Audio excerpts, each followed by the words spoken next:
Check 1, 2.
Well, good morning and welcome to Frankly Speaking here on WYDC TV Big Fox. I'm your host, Frank Acom. We are broadcasting live from the Hesselson studio here on Market Street in Corning, and we have a lot to cover this morning. Let me tell you, we're going to be talking about Trump suggesting that the third term, running for a third term, is not a joke. That is the major media topic this morning. We're also going to be talking about Elon Musk and the protests from over the weekend. We actually have quite a few local and state issues as well. First, some comments from Friday's program that I missed or that were sent since. First up, from a viewer, now I understand what you meant by Joe being ousted as fan favorite. Happy birthday, Lulu. Yes.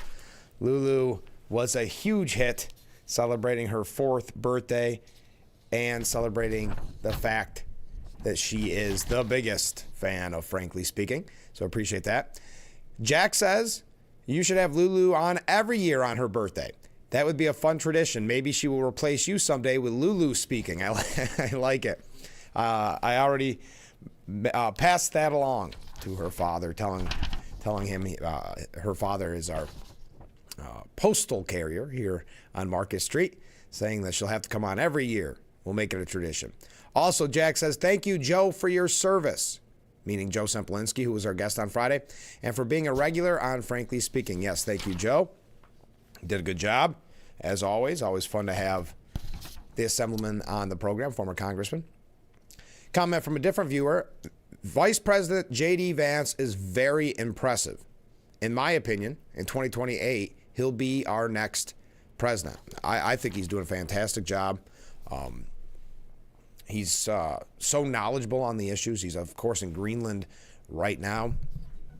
And you perhaps saw that speech that he gave. Comment from another viewer. West Virginia banned food dyes thanks to Secretary Kennedy's foresight. I have texted you before saying that I hope he bans all food dyes. That was before he had gotten confirmed. I only wish that I had thought to ask Joe when you had him on your Friday show whether or not this, what word should I use? Because I can't use the word that this viewer used. This idiotic, maybe, state is going to ban them. They're absolutely bad since most of them contain fossil fuels, known carcinogens. But really, Who in their right mind would want to ingest a fossil fuel? Incomprehensible. Thank you very much. Comment from a different viewer. Gerald Fernkranz writes in, Randy Weingarten and AFT use COVID-19 as an excuse on America's education on downward spiral of 50 years. Teachers Union and the Department of Education's poison pills putting U.S. at the bottom of the world's education. Thomas Jefferson said, good public education is essential to democracy. I say, poor public education is essential to socialism. Randy Weingarten's Jimmy Hoffa-like union thuggery and Department of Education obviously sabotaging American education towards socialism. Thank you very much for that comment. All right, those are us catching up on the comments I missed on Friday's broadcast. A couple of quick updates to get to. Perhaps you saw this. A group of Columbia University graduates tore up their diplomas on campus over the weekend to protest the school's cooperation with the Trump administration and the Fed's detention of a former student of Columbia University, an anti-Israel demonstrator, and actually leader of those demonstrations, Mohammed Khalil. I always wonder about this because it's not obviously impossible to get a new copy of your diploma. So is this all for show? The rally, which took place during the Ivy League University's annual Alumni Day, included students as well as a few dozen graduates of Columbia's School of International and Public Affairs, while the crowd chanted Free Palestine. It's not easy to do this, with none of us taking this lightly. There's no joy in this, said Amali Tower, a 2009 graduate who spoke at the protest and ripped up her diploma. I'm not a proud alumni at all, and instead I want to stand with the students, and I want to stand with Palestinians, and I want to stand with immigrants who are being rounded up and harassed, oppressed, and deported as we speak. The demonstration comes amid prolonged turmoil at Columbia, according to the New York Post, which just saw its board of trustees push interim university president Katrina Armstrong from her post. Now, she was kind of doomed for failure, and we're going to talk about her in just a moment because she did, she was ousted. She said one thing to the Trump administration, and then at that faculty meeting said something very different, thinking that she could out-negotiate, if you will, Donald Trump. That does not normally go well. Now, the White House has demanded that the school institute a total ban on face coverings worn by campus protesters or risk losing hundreds of millions of dollars, upwards of $400 million. But remember, Armstrong, before she was ousted, downplaying what she promised or what she gave to the Trump administration. She was in the job barely 7 months after taking the place of former president, remember Shafiq, who resigned in August following months of campus unrest. A lot of the reason why Shafiq was ousted wasn't because she allowed these anti-Israel, anti-Semitic protests to grow, actually encouraging them. It wasn't that. It was actually the fact that she had the audacity to call the police on the illegal encampments. Faculty, staff, students upset with her at that level, so she stepped down. Quote, it's another figurehead, meaning Armstrong, who was ousted, that the Board of Trustees is going to use to do their bidding. I don't think this selection matters, said a woman named Hannah, a 2024 alumna, who ripped up her diploma. I think Shafiq did an awful job. I think the interim president, Armstrong, did an awful job. I think Shipman, who is going to be the new president, is going to do an awful job because they're not listening to their students. They're listening to the Board of Trustees. Now, there are private groups that are currently, according to the Associated Press, currently identifying and reporting student protesters for deportation.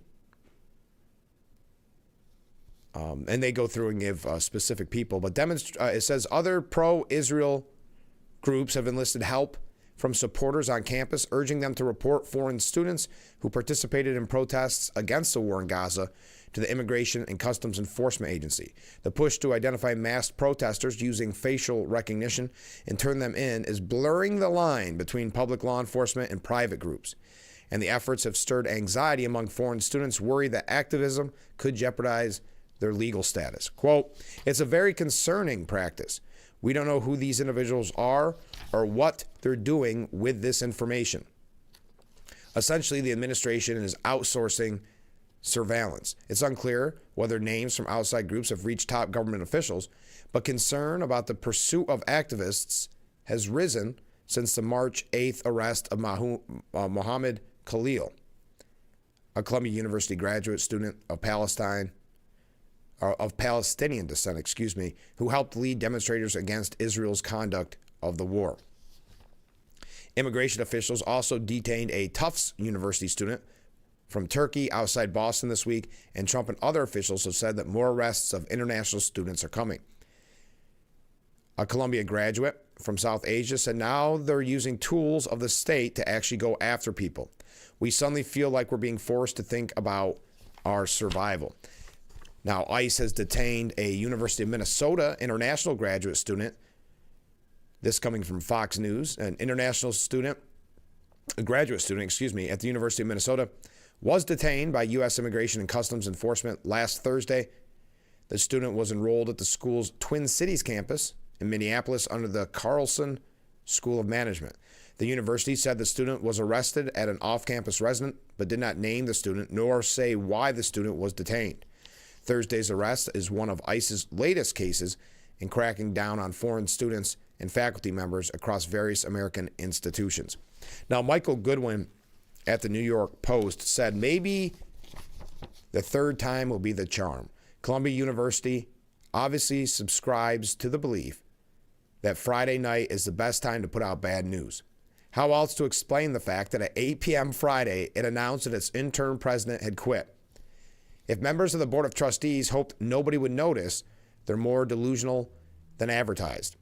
The resignation of Dr. Katrina Armstrong is yet another bombshell development in the Trump administration's crackdown on universities violating the civil rights of Jewish students, with Columbia a serial offender and top test case. And we've talked about this at the administration at Columbia, and the Board of Trustees and the faculty and the staff have proven time and time again that they do not care about the safety of the Jewish community on their campus, actually siding with the protesters. But I'll continue. The announcement gave no reason why Armstrong is returning to the medical school or why she is being replaced by Claire Shipman, the co-chair of the trustees. Shipman, a former television journalist, will be Columbia's third president in a year. The first, Shafiq, was overwhelmed by campus chaos after the Hamas terrorist invasion of Israel and the Jewish state's response and fled to London. Then again, no explanation for the latest change was needed. Numerous reports show Columbia mired in internal turmoil over the White House's plan to strip it of at least $400 million in federal grants and contracts unless it makes changes that will subject disruptive students to arrest and provide responsible oversight to two departments that are hotbeds of anti-Semitism. Armstrong's sin was that she tried to play for two teams at the same time. We talked about this so extensively last week, where she was trying to, again, out-negotiate Trump in a way, saying, oh, we're all for your proposal of what we need to do to get that $400 million, and then telling a distressed faculty that wanted to see the anti-Semitism continue, telling them, don't worry, we're not going to abide by these rules. She initially promised the White House that Columbia would forbid demonstrators from wearing masks, then said the opposite to faculty members. She later reassured the White House she would keep her initial promise, but her credibility, of course, at that point was ruined. So now she's gone, and Shipman is left to clean up the mess. If she fails to implement the reasonable demands, she will plunge Columbia into a legal war it can't win and could cost it billions of dollars in federal aid over several years. That would demolish its standing for a generation and set the stage for other schools to suffer similar penalties. The Friday night drama at Columbia ended yet another consequential week in Donald Trump's dynamic second term. It marks the 9th week since he took the oath. But if your scorecard is based on mainstream media news coverage, you probably believe it was an utter disaster. Don't be fooled. There was important progress on key areas of Trump's agenda, including Secretary of State Marco Rubio saying the U.S. has revoked more than 300 student visas, mostly for supporting Hamas. The media, of course, celebrates each time a federal judge blocks Trump from acting, especially when it involves his deportation of illegal criminal aliens. The right way to see most of those decisions is that berobed activists are abusing their authority to join the resistance and tie Trump's hands. Most of the cases will end up in the appeals court or the Supreme Court, which are generally less political. For most media, the top story was the continued bleeding from the White House's self-inflicted wound of Signalgate. I always throw gate on everything to make it a controversy, but the administration's inability to put the story to rest is giving leftist outlets a rare jolt of joy. And I actually have a piece that hopefully we'll get to later on, suggesting that this is the first time that Democrats have been on the offense when it comes to the Trump administration, when it comes to the Signal scandal. They're pumped with adrenaline of being on death watch, with their hopes being that one or more of the participants in the botched communication over the attacks on the Houthis will be shown the door. Their top target is, of course, Secretary of Defense Pete Hegseth, who sent the detailed text. If not technically war plans, they were close enough to set off alarms. The runner-up target is Mike Waltz, the National Security Advisor, whose office somehow included Jeffrey Goldberg, the anti-Trumper from the Atlantic magazine, in the list of chat participants. Trump said early on that Mike Waltz has learned a lesson and he's a good man. Vice President J.D. Vance, sensing the media fervor for a scalp, took Waltz to Greenland and told reporters they would be disappointed. Quote, "If you think you're going to force the President of the United States to fire anybody, you've got another thing coming. We are standing behind our entire national security team. He and Trump understand that giving the media beasts one scalp will only whet their appetite for more. Although legitimate questions about the leak remain, including whether participants were using private or government devices, the real reason Democrats and the media are so hot for the story is that the incident marks the administration's first major fumble. That it came in late March illustrates how relatively successful Trump's start has been. With so little to seize on, Democrats and their media shills are desperate for a soapbox, and this one will do until a better one comes along. Meanwhile, a fair assessment of other events last week turns an honest scorecard far more positive than negative. One big development was a long interview on Fox News with Elon Musk and 7 top people from his Doge team. Now, did you happen to see that? I know I'm running very late. Did you happen to see that interview? We're going to talk about it a little bit later on. I thought it was a fantastic interview with the Doge team to learn more about why they're doing what they're doing. Musk set the stage by noting the most important numbers. The federal government is spending $7 trillion this year, and nearly $2 trillion of that is borrowed money. That's outrageous and a formula for serious trouble, which is why he aims to cut the borrowing in half to $1 trillion. That would reduce overall spending by about 15%, which Musk calls quite reasonable, and said it could be done without affecting critical programs. Now, this is all Michael Goodwin. But the upshot was that the hearing made a solid case that funding of more than $500 million should be cut, counting that as low-hanging fruit for the Doge team. So, all right, we are running late. Keep those comments, keep those waves coming in. A little bit later on, we're going to hear from Deacon Ray about an upcoming event, so you won't want to miss that. So stay with us. This is Frankly Speaking here on WYDC TV, Big Fox.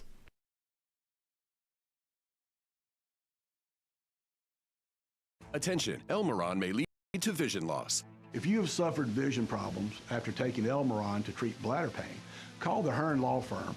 Elmeron may be responsible for your vision problems, and you may deserve compensation for your injuries.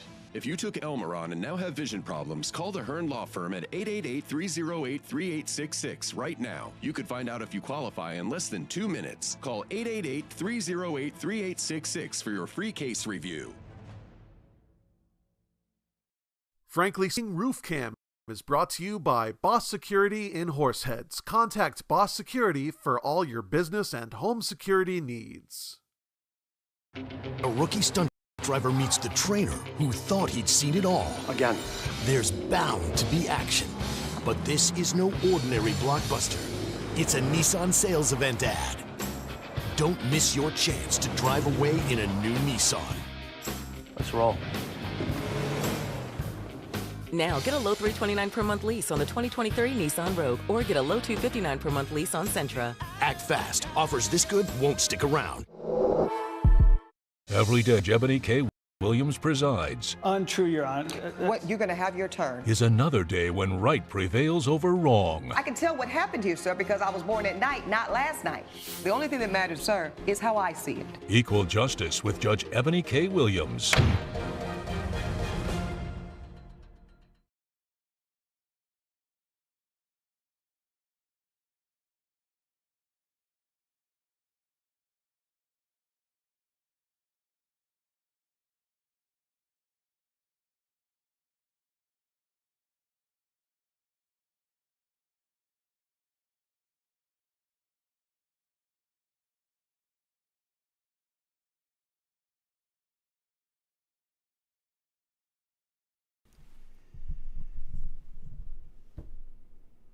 The Frankly Speaking Roof Cam, brought to you by Boss Security in Horseheads. Contact them today for all your business and home security needs. We are back, broadcasting live from the Hesselson studio here on Market Street in Corning. Comment from a viewer. Absolutely great interview with Elon's group. I need to watch it from the beginning. Yes, I watched it over the weekend so that I could be up to date for this program, and it was a fantastic interview. You learned a lot about why they're making the cuts they're making, but also about the individuals a part of Doge and why they are a part of Doge. If you have not seen that interview with Brett Baer on Fox, highly recommend it. I'm sure you can find it online relatively easily. Now, the big story this morning throughout the media is that President Trump said he's, quote, not joking about serving a third term in the White House and think there's a loophole to make it happen. He told Kristen Welker on NBC's Sunday morning show that, quote, a lot of people want me to do it. He claimed that there are methods which you could do it, including having Vice President J.D. Vance run for president with Trump as his vice president.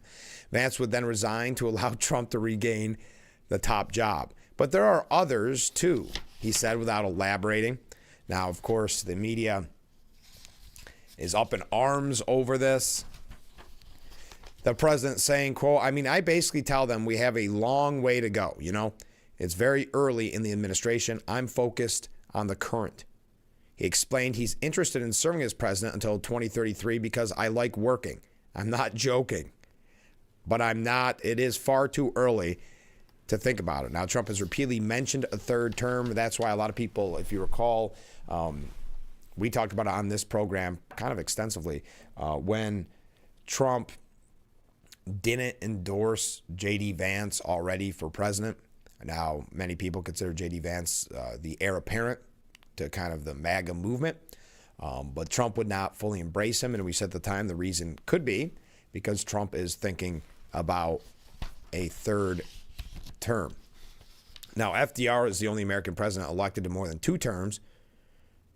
Presidents traditionally served just 2 terms following George Washington's example until FDR's presidency, which prompted the Constitution to be amended to make it a rule.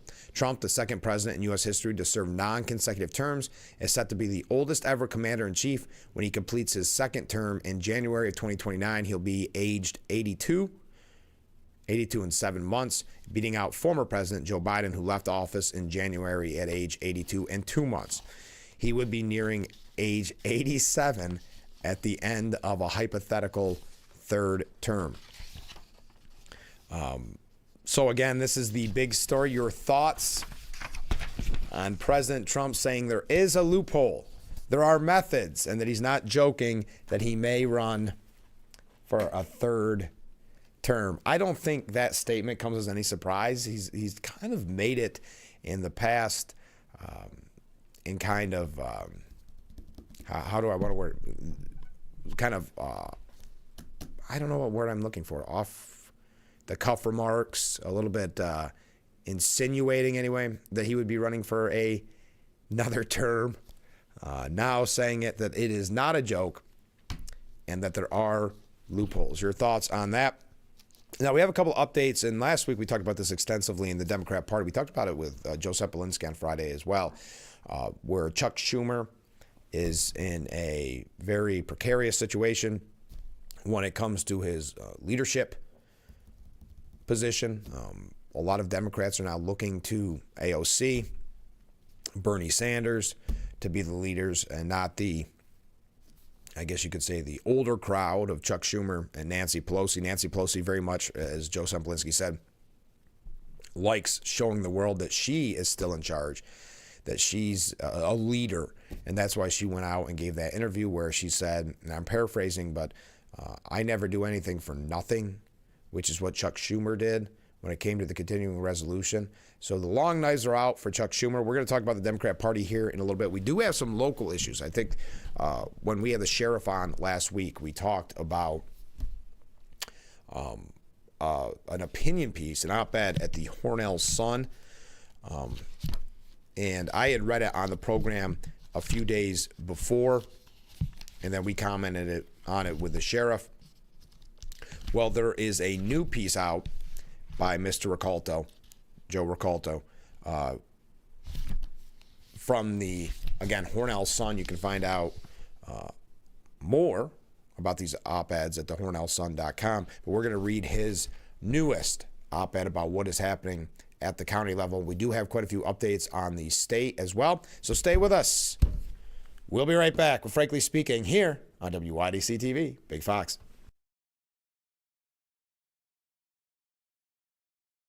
If you or a loved one regularly used hair relaxers or straighteners and were diagnosed with uterine, ovarian, or endometrial cancer, you may be entitled to significant financial compensation. I've used hair relaxers for years. I had no idea they could cause cancer. Chemical hair relaxers and straighteners have been linked to serious conditions, including several types of cancer. If you used hair relaxers and have been diagnosed with uterine, ovarian, or endometrial cancer, call us now. There's no fee unless we win your case. Call today. Invite you to discover what makes our school community so special, including the fact that everything, top-notch education, housing, healthcare, food, clothing, technology, and much more is provided to our students at no cost to our families. This is thanks to the generosity of our founders, chocolate maker Milton S. Hershey and his wife, Catherine.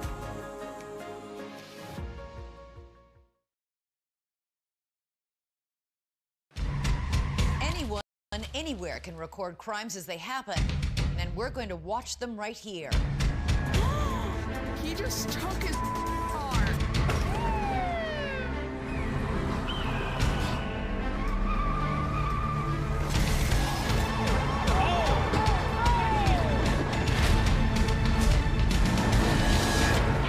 With cameras everywhere, you can run, but you can't hide. Watch iCrime.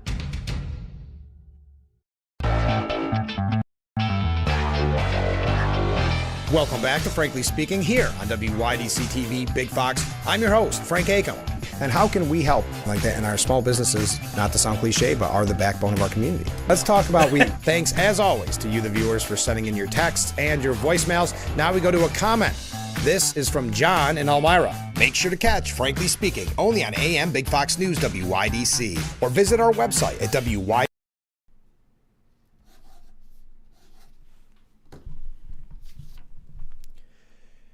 The Frankly Speaking Roof Cam brought to you by Boss Security in Horseheads. Contact them today for all your business and home security needs. We are back broadcasting live from the Hesselson's studio here on Marcus Street in Corning. According to The Guardian out of the United Kingdom, Democrats have never been so angry, but who will step up and lead them? Democrats are furious, and they want their leaders to get mad too. And we saw this, well, we've seen it frequently, even here locally, with the protests, the anti-Trump, anti-Musk protests here on Market Street. Now, we heard over the weekend that not so much locally, but in New York State, there was quite a few protests against Elon Musk at Tesla dealerships. A constituent told Representative Gil Cisneros, "I wish you'd be angry. Get angry." The anger roiling the party slow to build is now a forceful current coursing through the electorate and pulling in Americans terrified that the country is descending into authoritarianism.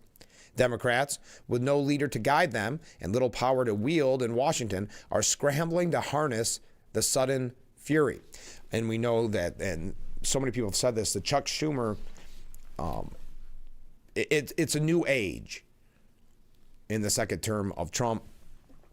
And Chuck Schumer, is not prepared for it, doing things kind of the old way, if you will.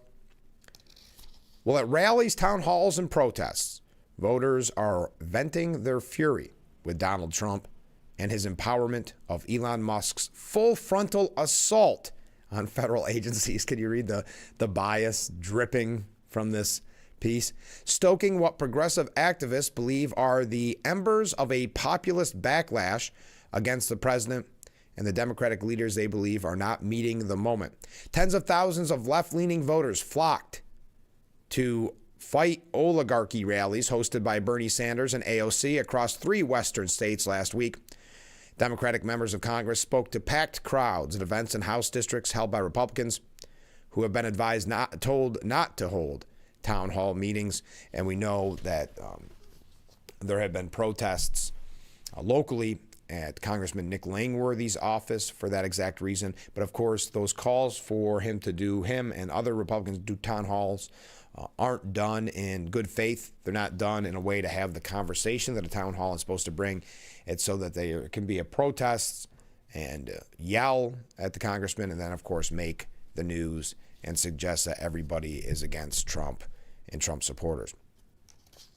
Despite the rising tide of anger, Democrats still have no clear strategy to confront Trump or the chainsaw-wielding Musk, who said in an interview that his mission to slash federal spending by $1 trillion could be completed within weeks. Their popularity is cratering, and they remain divided over policy and messaging. I think that must mean Democrats, because the Republican or Trump administration's numbers aren't cratering, no matter what the media is trying to tell you. The deep discontent among Democrats has some wondering whether they are on the verge of their own Tea Party-style grassroots revolt. Now, I don't think it's a grassroots scenario. We know there is a lot of money involved in these protests. There's near universal agreement that the party needs a post-election reset. If you saw over the weekend, Gavin Newsom was on Bill Maher's show saying that the Democrat brand has become, his word, toxic.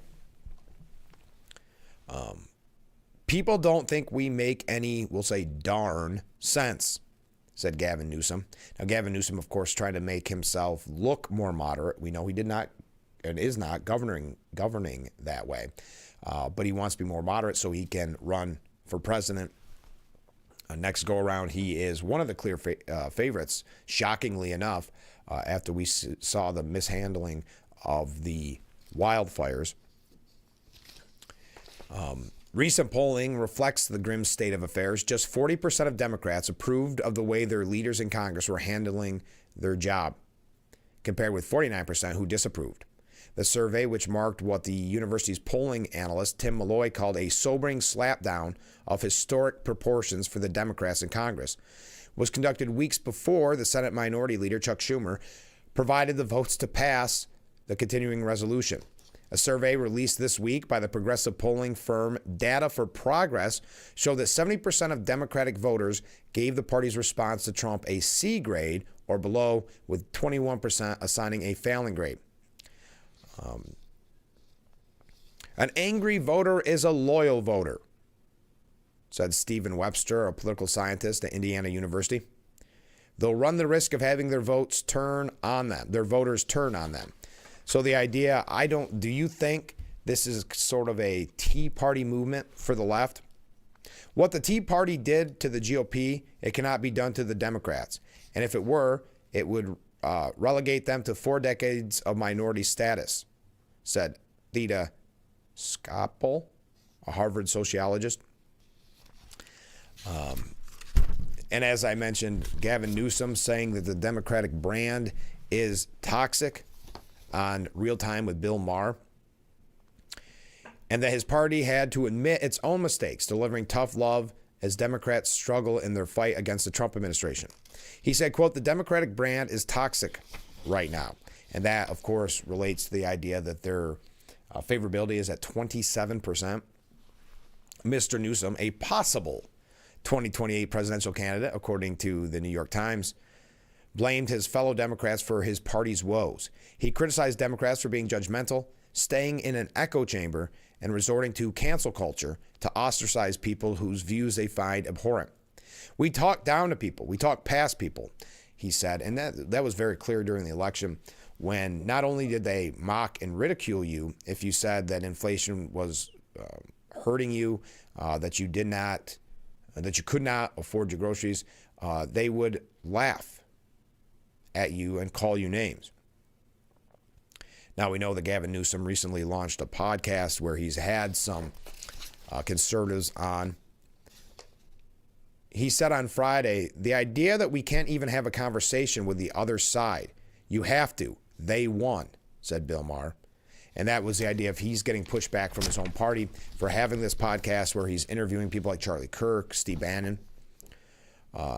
Newsom hosted Governor Tim Walz, of Minnesota, of course, the vice presidential candidate, if you did not recall. And he said, "Where is our party right now? This is an existential moment, and our unity against Trump is not increasing our trust. It's not helping the Democratic brand," Newsom said. John Fetterman also criticized his party, saying in an interview with Politico that the party would be a permanent minority if it did not get its act together. Gavin Newsom telling Bill Maher, "We need to own our mistakes. We need to own what's wrong with our party." We've got a few other things here on the Democratic Party and the shape that it's in. As I said, a little bit later on, we're going to be talking with Deacon Ray about some upcoming events. You won't want to miss that conversation. Oh, a lot of waves coming in. Thank you. Good morning. And we'll read some of your comments here when we come back. Also have a couple of things on the local, statewide level. So stay with us. Just getting warmed up. We'll be right back with Frankly Speaking after this.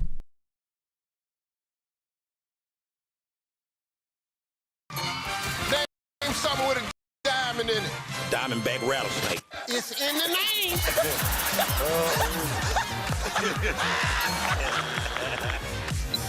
Name a low-calorie food you might make your edible underwear out of. Salmon. Watch it weeknights. Share it the next day. Wild caught Norwegian teriyaki. Share in the fun. Weeknights on Family Feud. 7 and 7:30 on Big Fox. Shell Missy face off in Why can't we watch DuckTales? Because we don't learn anything. Book Smarts versus Street Smarts. Is it working? Are you feeling motivated? Very. It's the battle of twins. Life is so confusing. I always hoped it would be easier for me when I grew up. It's gonna be all right. You were faking. Bazinga. Young Sheldon. Weeknights at 6:30 on Big Fox. The Bix website is here now. WYDCTV.com. Local and national news that keeps you informed and involved. WYDCTV.com. Today's weather, up to date and in your town. WYDCTV.com. Sports news, local events, and health stories that affect you. WYDCTV.com. The Big Fox website. Your news here now. WYDCTV.com.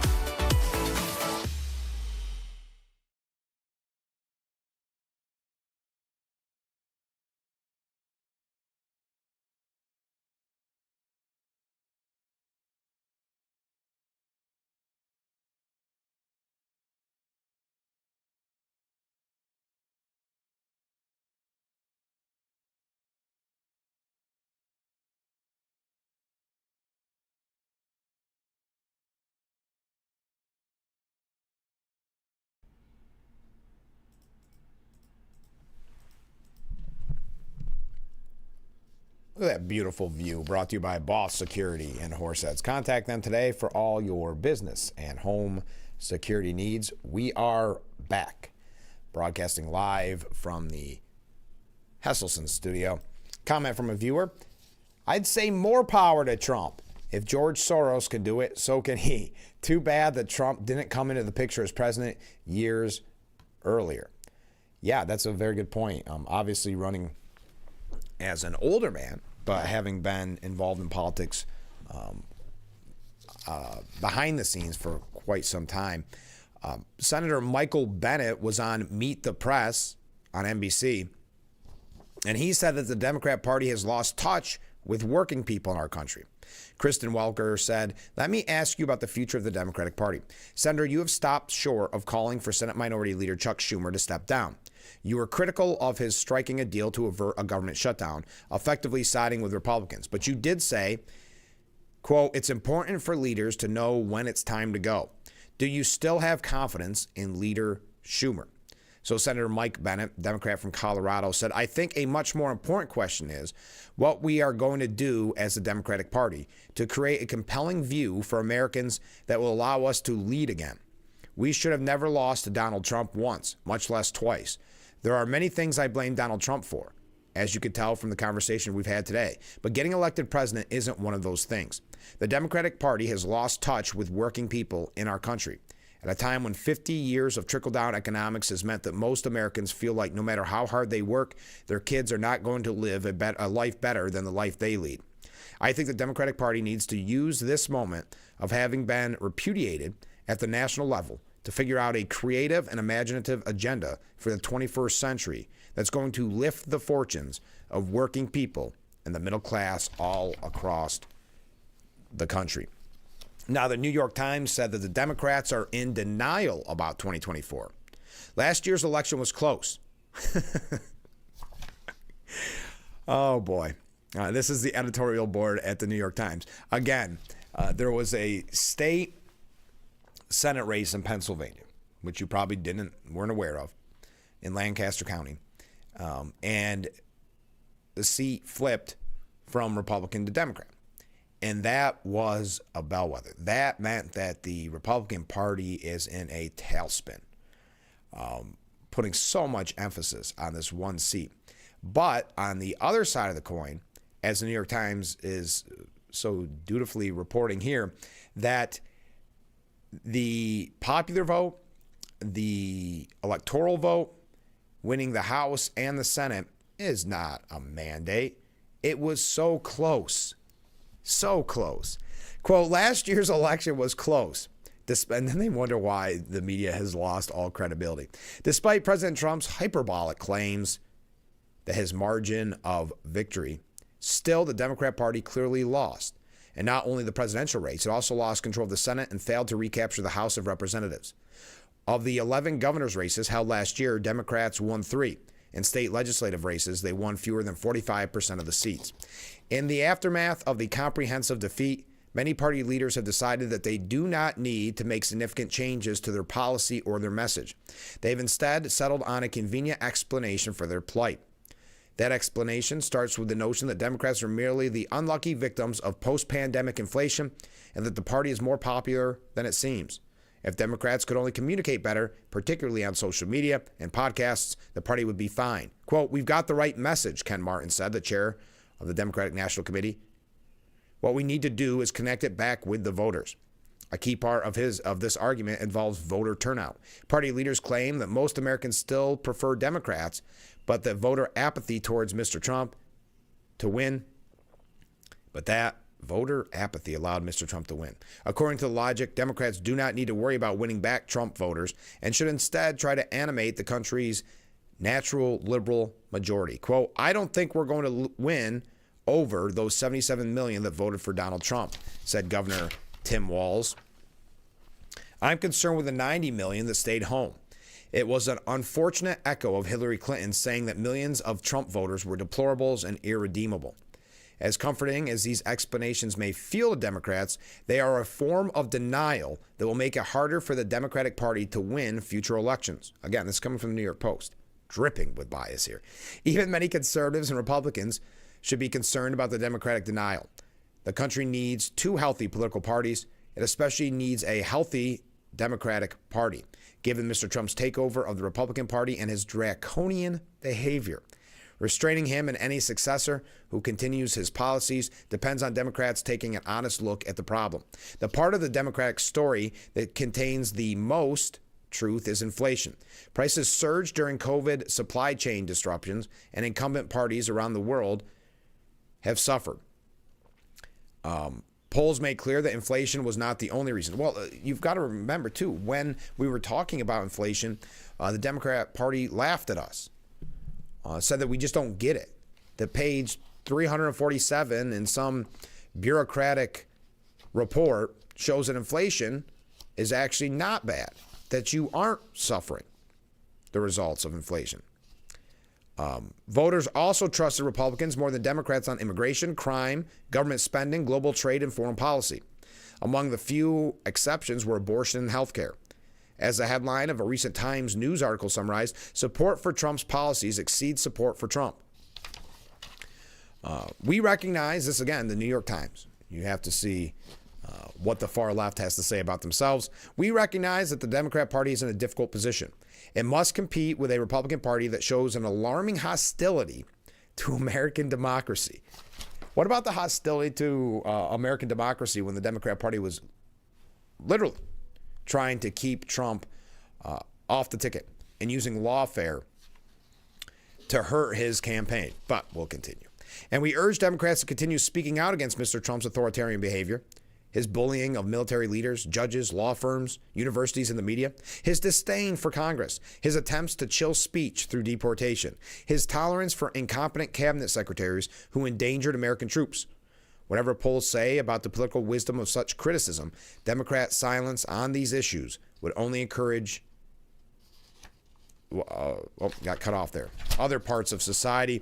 It is the rest of the Democrat strategy that requires more rigorous and less wishful reflection. To regain voters' trusts, Democrats should take at least 3 steps. First, they should admit that their party mishandled Mr. Biden's age. Yeah, and they're trying to rewrite history on that, but this was something that was said from the beginning, that Biden was not mentally fit for the job, but Democrats, again, another example, laughed at you or called you a conspiracy theorist if you said that. Second, Democrats should recognize that the party moved too far left on social issues after Barack Obama left office in 2017. And third, the party has to offer new ideas. When Democrats emerged from the wilderness in the past, they often did so with fresh ideas. They updated the proud Democratic tradition of improving life for all Americans. Bill Clinton remade the party in the early 90s and spoke of putting people first. In 2008, Mr. Obama, Mrs. Clinton, and John Edwards offered exciting plans to improve health care, reduce inequality, and slow climate change. These candidates provided intellectual leadership. Even without reforming themselves, Democrats may fare well in elections over the next 2 years. Opposition parties usually thrive in midterms. The longer-term picture is less clear. The next Republican leader may be more disciplined than Mr. Trump, and both the Senate and the Electoral College look challenging for Democrats. Of the 7 states whose population has grown the most since 2020, the Democrat Party won none in the last year's presidential election. Defeat has a long history of inspiring honest reflection in politics. In this time of frustration and anxiety for Democrats, they should give it a try. So the New York Times essentially admitting that the Democrats have not looked in the mirror after the election and continue to go down this failed path. We've got a couple other updates on Democrats, but we're running late. Stay with us. We'll be right back with Frankly Speaking here on WYDC TV. Big Fox, we will be right back.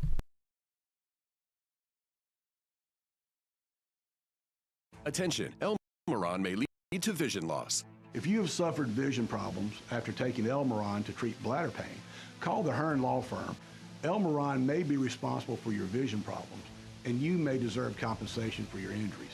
If you took Elmeron and now have vision problems, call the Hearn Law Firm at 888-308-3866 right now. You could find out if you qualify in less than 2 minutes. Call 888-308-3866 for your free case review. Don't have to go to the gym? The health club is not an option? Come to Hesselson today and see why swim spas and fitness systems can fit into anyone's yard and budget. 12-foot, 14-foot, 15-foot, 18-foot dual temperature hot tub and swim spas are all on display in Hesselson's indoor and outdoor showroom. Try before you buy. 0% interest-free financing options are available on every Hesselson swim spa.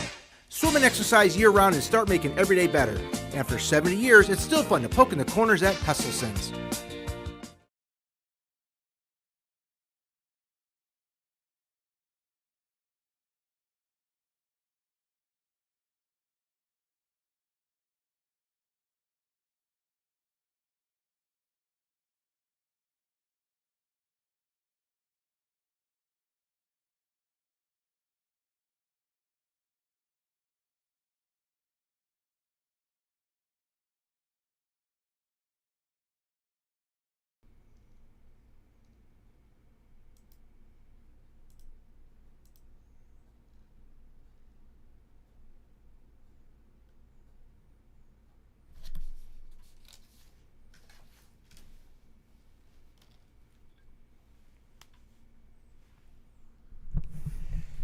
The Frankly Speaking Roof Cam, brought to you by Boss Security in Horseheads. Contact them today for all your business and home security needs. We are back, broadcasting live from the Hesselson studio here on Market Street in Corning. Again from the New York Times, what Ocasio-Cortez wants for the Democrats. Can Democrats become the party of the working class again? They ask. Can economic populism unite progressives and moderates? Can a Democrat win in a swing state or state on a populist platform? Miss Ocasio-Cortez thinks so. But whether she's right or not, the important thing for Democrats at this early stage of the Trump wilderness period is that they're putting big ideas and arguments on the table. There's not enough of that in the party right now. Now, we know that the New York Times essentially endorsed AOC to not only be in a leadership position in the Democrat Party, but also to be a challenger to Chuck Schumer and run for Senate against him, and kind of even insinuating that she should run for president in 2028. So this is another glowing piece from the New York Times, hyping her up. It says, all of this translates into Ocasio-Cortez becoming a standard bearer for the entire party. She is a lightning rod for the right, and for some independents and swing voters, a persona traditionally not suited to assembling the broad-based coalition the Democrats need to reclaim if they need to reclaim the White House, especially when a plurality of the party's voters say it needs to shift in a moderate direction. That said, the next presidential election is more than 3 years away, and no one can say how next year's midterm elections will reshuffle the political deck, much less what the party or country will want in 10 or even 20 years. At the end of the day, we may vote in different ways, AOC said, but as long as people feel like they can trust the person that is casting that vote, that's the whole ball game right there. Now, Bill Maher, now we talked about Gavin Newsom being on Bill Maher's show, but Bill Maher also talked about NPR. We talked about it a little bit last week, but the president of or CEO maybe of NPR saying that there is no bias there. It was laughable because there's so many examples of it. And if you watch the video of her tweets being read to her, it's hilarious, but also makes you cringe a little bit. Bill Maher saying, I also read my namesake, Catherine Maher, who is head of NPR, and she said we are completely unbiased. Give me a break, lady. They're crazy far left. So I think we're past, my view, we're past the age really where the government, first of all, they don't. Why do we need to subsidize? Why can't we have outlets like this? And why, and we're so polarized. These outlets become popular at a time when Republicans and Democrats didn't hate each other and weren't at each other's throat and didn't think each other was an existential threat. In that world, you can't have places like this, I think, anymore. They have to be private. And we've talked about this, but NPR absolutely should be private. There should be no taxpayer funding because it is admitted, except for by the CEO of NPR or the president of NPR, but by even Democrats, that NPR is extremely, extremely biased towards the left. And let's face it, if you look at their numbers, they do not need that federal money. They do not need the taxpayers' money. So hopefully this is the opportunity, finally, after years of discussing it, where NPR loses their taxpayer funding. One other quick update before we take our last break of this hour. White House Correspondents Association abruptly canceled the comedian who is anti-Trump, who was going to be the headliner for the annual dinner. In a memo sent out to colleagues, White House Correspondents President Eugene Daniels wrote that the board unanimously decided to drop a comedic performance for the dinner as part of a re-envisioning of the tradition. Quote, "At this consequential moment for journalism, I want to ensure the focus is not on politics of division, but entirely on awarding our colleagues for their outstanding work in providing scholarship and mentorship to the next generation of journalists." The decision came one day after White House Deputy Chief of Staff for Communications and Personnel Tyler Budowich criticized the White House correspondents for recruiting Amber Ruffin. All right. We got to take a short break. Stay with us. Coming up in the next hour, well, we still got time in this hour, but coming up in the next hour, we are going to be talking with Deacon Ray. We've got some local and state issues as well to get to, so stay with us. We'll be right back with Frankly Speaking here on WYDC TV, Big Fox.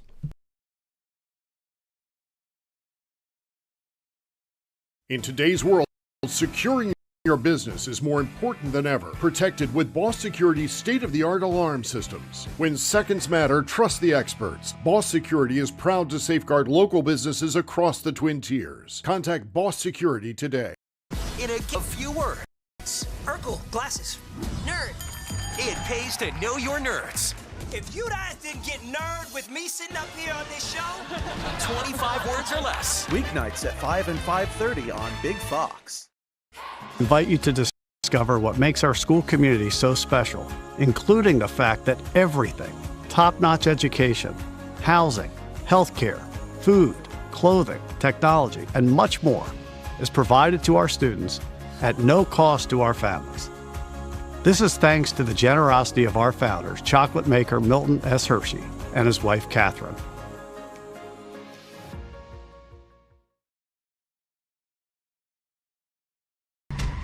Anyone, anywhere can record crimes as they happen, and we're going to watch them right here.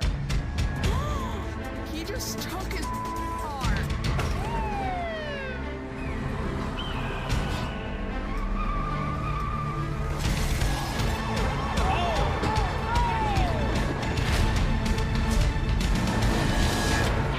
With cameras everywhere, you can run, but you can't hide. Watch iCrime. The Frankly Speaking Roof Cam, brought to you by Boss Security and Horseheads. Contact them today for all your business and home security needs. We are back, broadcasting live from the Hesselson studio. Ken has put together his recap of the Sunday shows. Thank you, Ken. We're going to read that in the next hour. I'm running just a little bit too late to get it in this hour, but I will read Ken's recap of the Sunday talk shows. We also have quite a bit here this morning about Elon Musk in general. Of course, over the weekend, we were never really sure what day it was going to be, but there was protests at the Tesla dealership.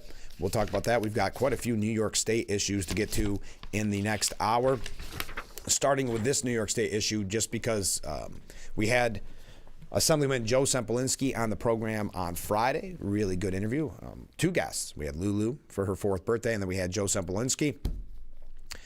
Joe weighing in on the issues of the day, of course, as former congressman, current assemblyman, and the chairman of the Steuben County Republican Committee. But after the program, he released a press release I wanted to wrap up this hour with. Joe Sempolinski said New York needs to do more to support victims of human trafficking, preventing exploitation of women and minors, and bring those responsible for human trafficking to justice.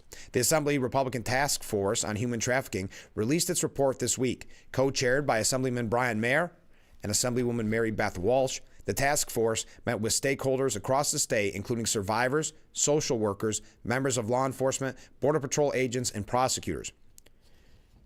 Assemblyman Sempolinski said, quote, The main takeaway is that we need to do more to support survivors of human trafficking so that they can recover from the horrible abuse they suffer. Devoting resources to victims' services is the right thing to do. It's also responsible fiscal policy because we know that when we devote resources to early victim services, it saves money in the long run. We also need to reverse soft on crime policies like bail reform, raise the age, and the green light law that makes it easier for traffickers to ply their trade and avoid justice. The task force found that victims of human trafficking are overwhelmingly women and that 75% of the cases involve sex trafficking. Many of the victims are under the age of 17. New York's migrant crisis also created a new population of both vulnerable individuals, and a criminal element who exploit the vulnerable. Quote, no one should ever be trafficked and treated like property. Everyone deserves to be treated with respect as a human being. I want to thank Assembly Minority Leader Will Barclay for forming the task force and for Assemblyman Marr and Assemblywoman Walsh for co-chairing it. Our job now is to create policy to implement the task force's recommendations, said Sempolinski. All right, wrapping up hour number one. When we come back, Ken's recap of the Sunday shows. We've got a couple local and state issues as well. So stay with us. Hour number two, mere moments away.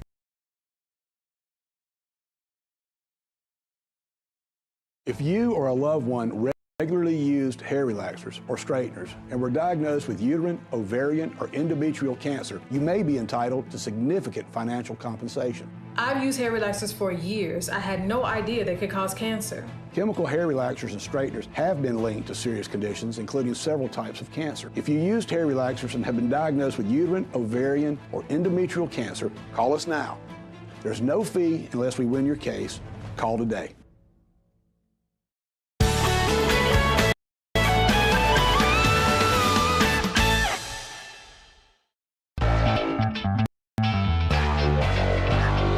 Welcome back to Frankly Speaking here on WYDC TV Big Fox. I'm your host, Frank Acom. And how can we help like that in our small businesses, not to sound cliche, but are the backbone of our community? Let's talk about Thanks, as always, to you, the viewers, for sending in your texts and your voicemails. Now we go to a comment. This is from John in Elmira. Make sure to catch Frankly Speaking only on AM Big Fox News WYDC or visit our website at WYDCTV.com. The Fox Sports app isn't just any sports app. It's your sports app. For the touchdown! Yeah, yours. Your teams. Your highlights. Your scores. Your stories. Just choose your favorites to get more of what you want. To the end zone!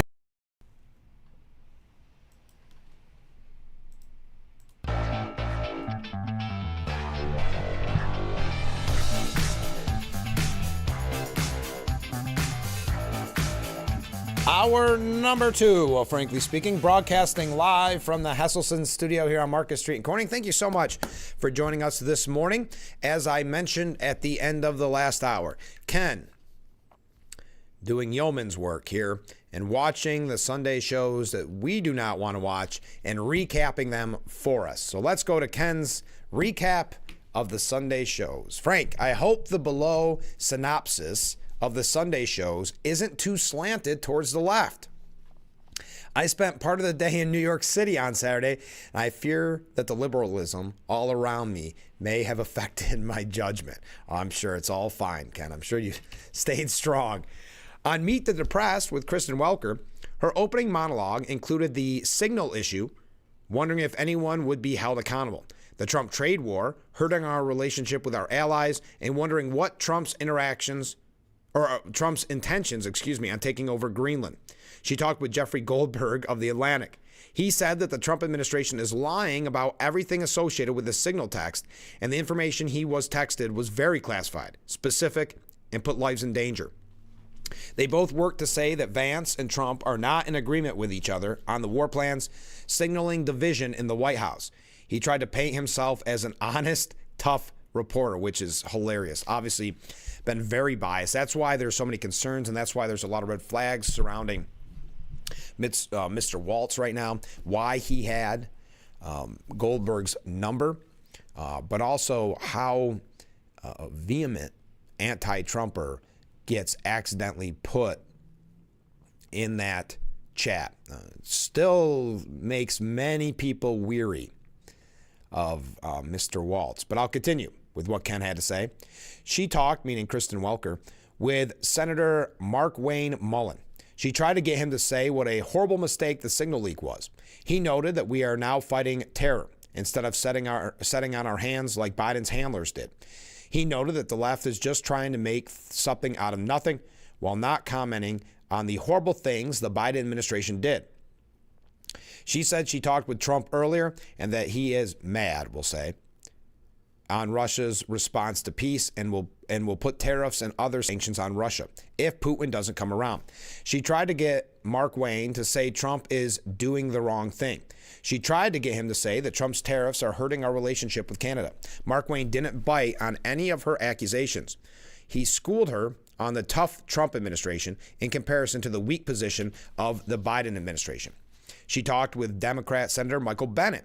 He said the Trump administration is lying about what happened on Signal. He slammed Trump for his comments on Ukraine and Russia.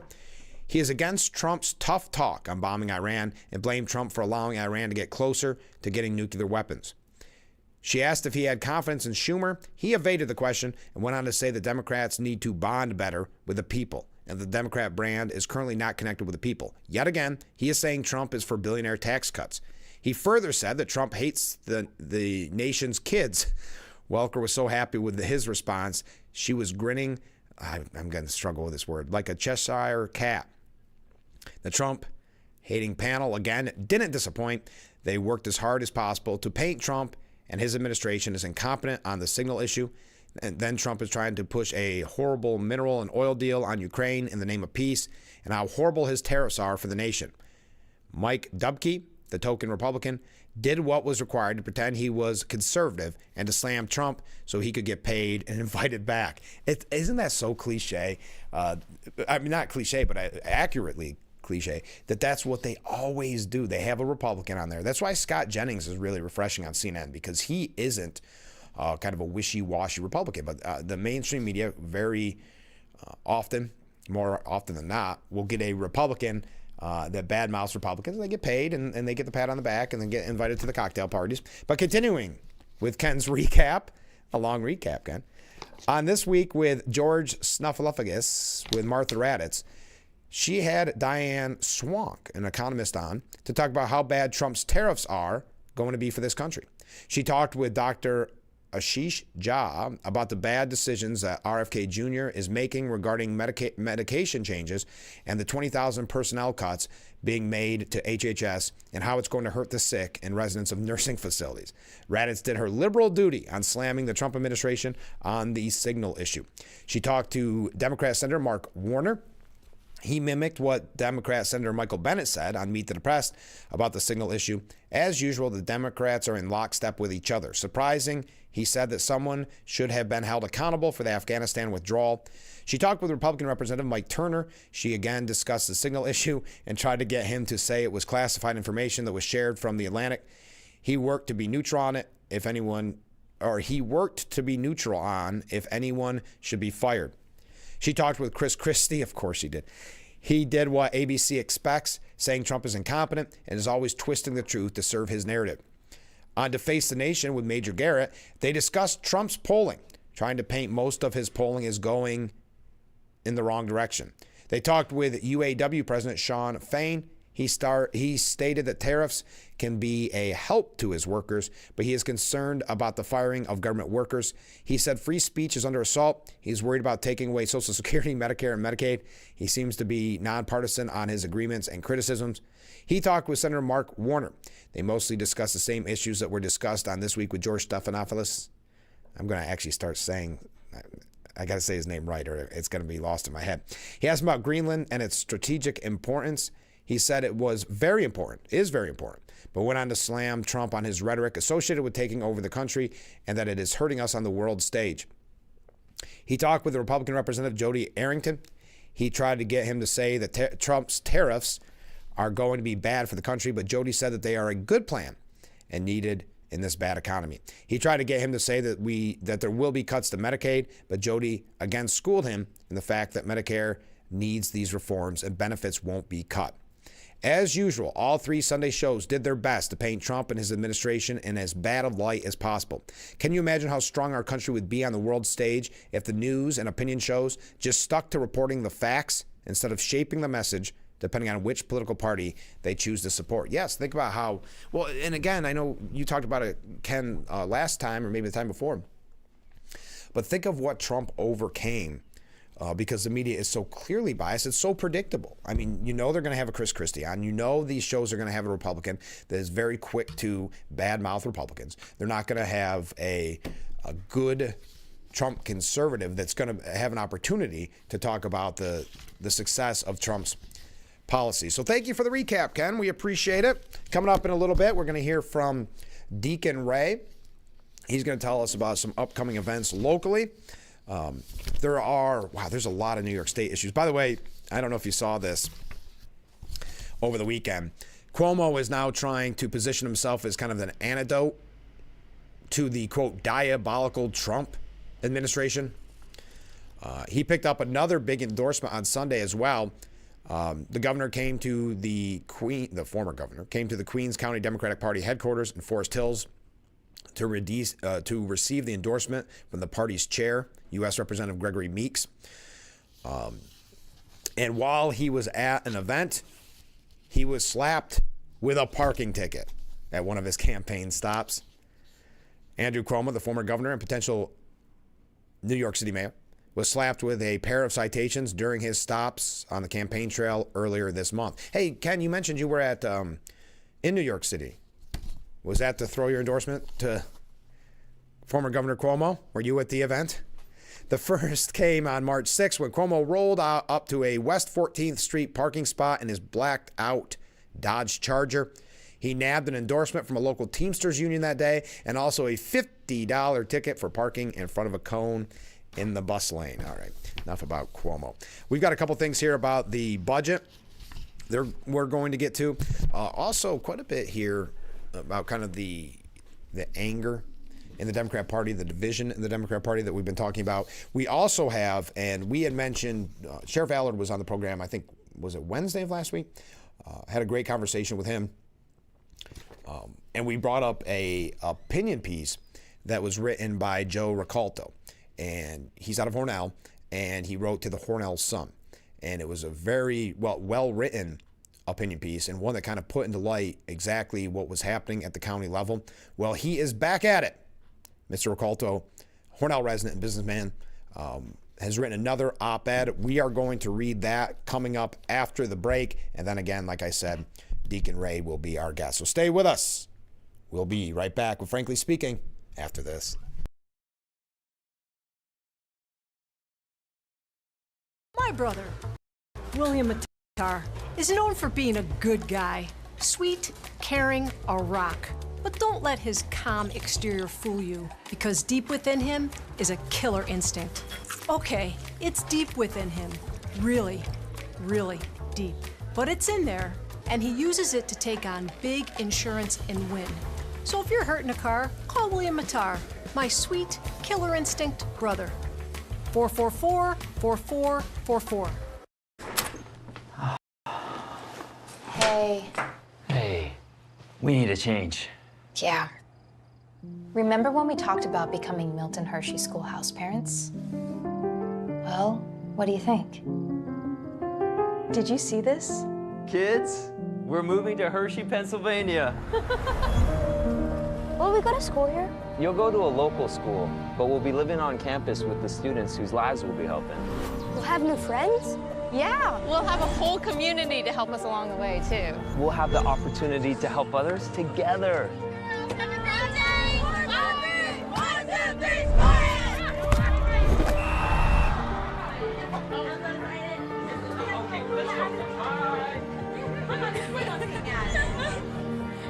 It's a career unlike any other, where family is part of the experience. Become house parents at Milton Hershey School. Anyone, anywhere can record crimes as they happen, and we're going to watch them right here. He just took his arm.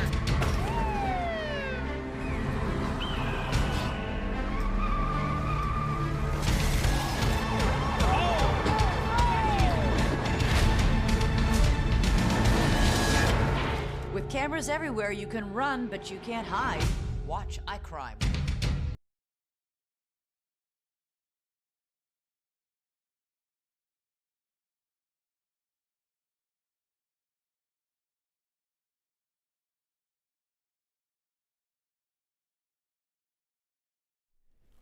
The Frankly Speaking Roof Cam, brought to you by Boss Security in Horseheads. Contact them today for all your business and home security needs. We are back, broadcasting live from the Hesselson studio here on Market Street in Corning. Let's read a couple viewer comments, and then I'm going to get to this op-ed by Joe Ricalto. Frank, this is Ken. Hey, Ken. I have great idea on something that Trump could mandate at the federal level that would save the lives of our children and mostly eliminate the Democrats' reasoning for taking away our Second Amendment rights.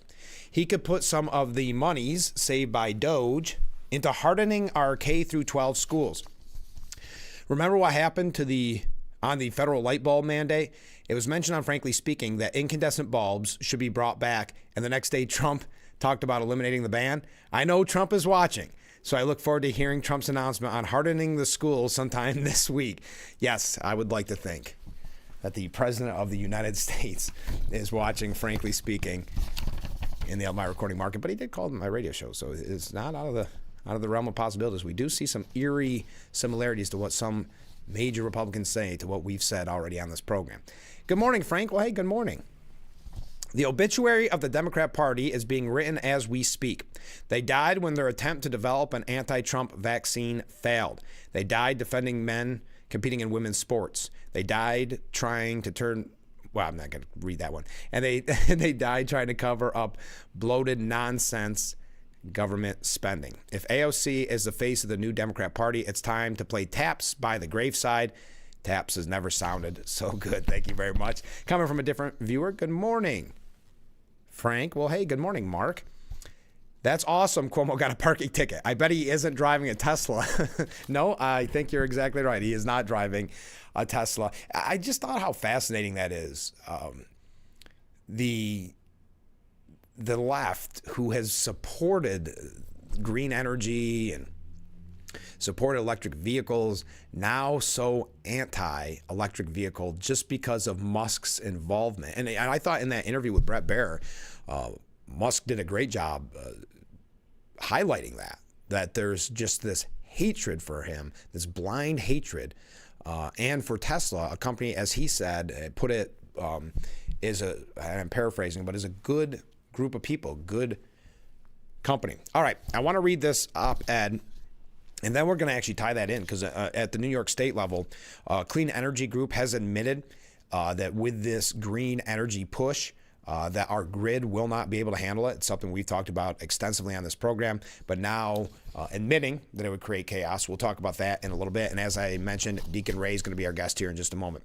But Joe Ricalto, who last week or maybe the week before wrote an op-ed to the Hornell Sun. And you can find this at thehornellsun.com. And of course, we will read, if there is a response to this letter, we'll read the response. But yesterday it was published again at the Hornell Sun, a letter to the editor entitled "Scott Van Etten is the greatest liability in Steuben County's history." And this is following along with what we've been talking about with the sheriff and the county and what's been going on. I know we talk about it extensively, but I don't think there's a lot of outlets that are willing to cover it in as much detail as we are and the Hornell Sun is doing. So Joe Ricalto, Hornell resident and businessman, says there are moments in public life when the veil drops and the motives of those in power are laid bare. Legislator Scott Van Etten's obsessive and unilateral decision to appeal the Supreme Court's ruling in Allard v. Steuben County is one of those moments. What we are witnessing is not leadership. It is the deliberate abuse of power or of public office for personal retaliation. Let us state the facts plainly. In 2023, the Steuben County Legislature voted 10-7 to repeal a 2017 local law that had provided defense and indemnification for Sheriff Jim Allard, effectively stripping him of liability protection and forcing him to pay for his own legal defense. This action, unprecedented and targeted, was clearly designed to punish the sheriff for refusing to yield to the political pressure. New York State Supreme Court Justice Jason Cook confirmed as much In a damning ruling issued on November 2024, the court declared the county's actions unlawful, invalid, and an act of bad faith. The judge concluded that the legislation was passed following multiple questionable practices, including an illegal executive session by the Public Safety and Corrections Committee to discuss stripping the sheriff's protections, an erroneous violation of the Open Meetings Law. Justice Cook even noted that a level of personal animosity existed between Sheriff Allard and then Chairman Scott Van Etten, making the political motives behind the attack unmistakable. That should have ended the matter, but it didn't. Instead, Van Etten, named personally in the original lawsuit, pushed forward with an appeal, despite a 9-8 vote by the legislature not to proceed. According to legislator Hilda Lando, Van Etten and County Manager Jack Wheeler, also named in the suit, are forcing this appeal forward unilaterally. This is not a legal strategy. It's a personal vendetta that now threatens to cost taxpayers hundreds of thousands more in addition to the $200,000 already wasted. Now, if you're just joining us, this is an opinion piece at the Hornell Sun by Joe Ricolta. Why? He says, because Scott Van Etten is a weak man, a sad, pathetic wreck of a politician whose fragile ego cannot bear the truth that he lost. The court ruled against him. The legislature rejected his agenda, and the good people of Steuben County and the men and women in law enforcement are watching as he throws a tantrum at our expense.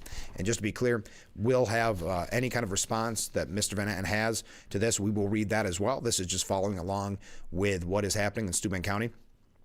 This answer, and I'll continue with Joe Ricolta's comments, the answer is painfully clear. As Hornell Republican Party Chairman Paul Van Cassel recently said, it has to do with Scott having to win the case. Not justice, not accountability, not governance, just Scott Van Etten's ego. This is the worst kind of politician, one who claims to support police but targets them, one who will defy the courts, disregard the legislature, waste taxpayer money, and weaponize the machinery of local government to silence, shame, or punish anyone who challenges him. And he does it while pretending to be fiscally responsible. As the spouse of a former police officer, I find his hypocrisy intolerable.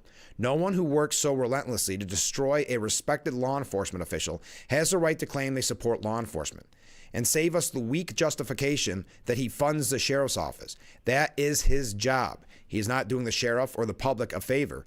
He is fulfilling a legal obligation while simultaneously undermining the very institution he claims to uphold. Van Etten said this is about fiduciary responsibility, but this isn't stewardship, it's sabotage. And it's costing the people of Steuben County dearly, hundreds of thousands of dollars. Simply put, Scott Van Etten is the greatest liability in Steuben County's history. He is not only a weak and petty man, he's an embarrassment. He's an embarrassment to law enforcement. His conduct is a masterclass in arrogance, vindictiveness, and political overreach. And every day he remains in power, he drags the integrity of the legislature and the public trust further into the mud. He has dishonored his office. He has betrayed his constituents. He has shamed the people he was elected to serve. Enough is enough. Steuben County deserves better. Thank you to Mr. Joe Ricolta, and we will, of course, read any kind of response, if there is one, from Mr. Van Etten, but that is just furthering the story that we've had so often on this program, keeping you updated on all the latest when it comes to what is happening between the county and the sheriff's office. Speaking of New York issues, oh no, I'm not. I'm running late. I'm going to take a short break. When we come back, Deacon Ray is going to be our guest, so don't miss that. And we will be right back with Frankly Speaking here on WYDC TV, Big Fox.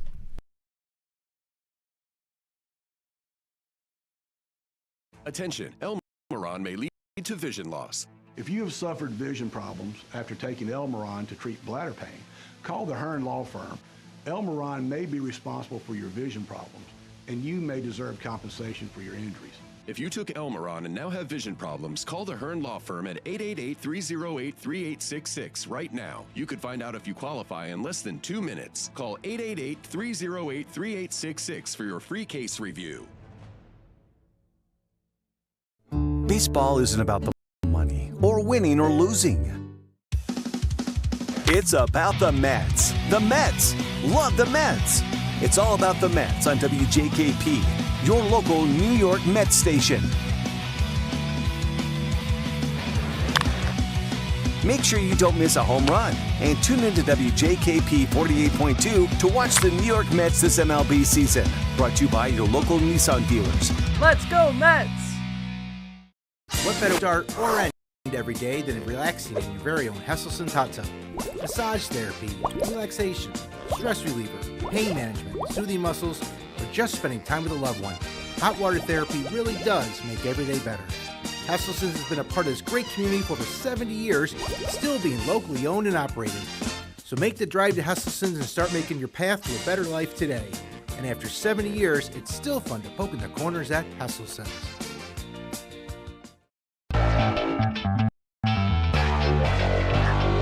Welcome back to Frankly Speaking here on WYDC TV Big Fox. I'm your host, Frank Acom.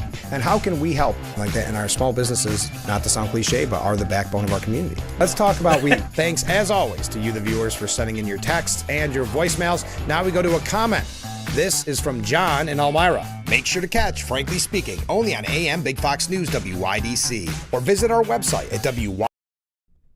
The Frankly Speaking Roof Cam brought to you by Boss Security and Horseheads. Contact them today for all your business and home security needs. Welcome back to Frankly Speaking here on WYDC TV Big Fox. I'm your host, Frank Acom, and we are broadcasting from the Hesselson studio. And in that studio this morning, we have Deacon Ray. Thanks so much for being on the show. It's such a privilege. Oh, well, thank you. And we're talking about something completely different than normal, and that is the Warm Fuzzies musical. Tell us about it. Well, I'm old. Okay. 1969, a kind of a transactional psychologist who was